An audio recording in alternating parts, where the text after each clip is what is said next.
Mtengo wa mafuta kuno kwathu ku Malawi wakwera ndi 40% ndipo anthu akhala akulankhula. Ndiye pano ndi pa Nyasa Voice Box timanena mobwereza kuti Nyasa Voice Box ndi platform imene ndithu sitimaona mbali ya chipani kapena mtundu wa munthu, timakufuna zipereka mpata kwa Malawi kuti azitha kulongosolapo maganizo awo pa zimene zikuchitika kuno kwathu ku Malawi. Ndiye pano tabwera ndi mkulu wina amene anguse kuti yeye ndi munthu wamtali akulongosa kunena kuti mbali yake imene anguzionera kuti mafuta akwera chifukwa chani. Yeyo akulankhula chifukwa kuti ate wamva chifukwa chimene mafuta boma lakwezera mtengo mukuchidziwa.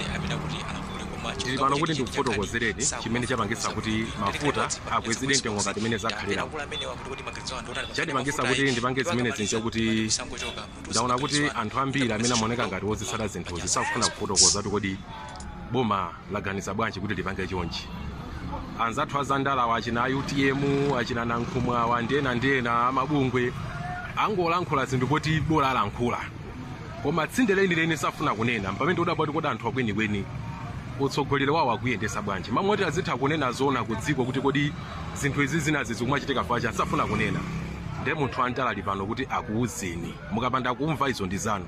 Musangona ngati neyo basi ndikaphula nyemba zangu ngole ndimangokhala mangolankhula za chibwana ichi ije imakhala nthawi. Apa tifuna tikambene zofunikira. Dziko lathu lakhala kudalira ngongole kuti lizipanga zinthu zina ndi zina kuchokera kalekale. Tinazakhulirapo ngongole chama 2010 2011 inapeza kuti ngongole chayambiraso chama 2012 2013 yambiraso kumakwera.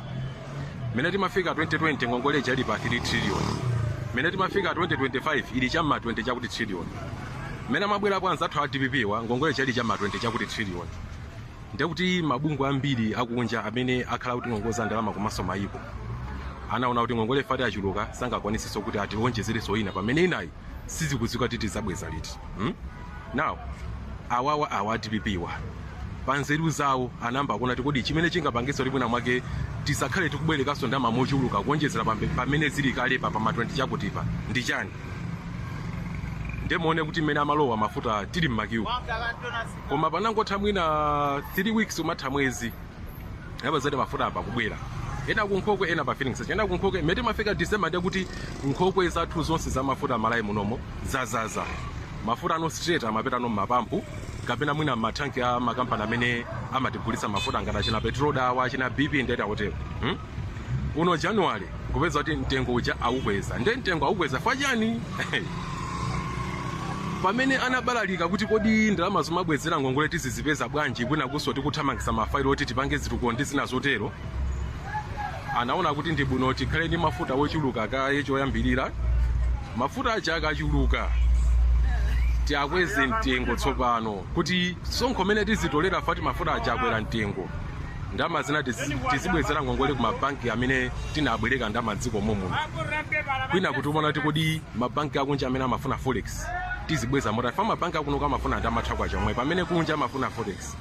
That's why bezati mafuta ajafika kulikonse azaza mu nkhokwe zathu zonse mtengo wawo fika pa 5000 zimene zotanthauza kuti phindu limene boma liti tipeze pa mafuta ndi phindu lalikulu. Nthawi inonse tikugulisa foja kulibe kumene boma lingatenge ndalama. Ndiye ngodu umene akupeza kuti akuzopeza apo ndalama zoti bwina apangireko ziwiri zitatu ndi ku mafuta aku.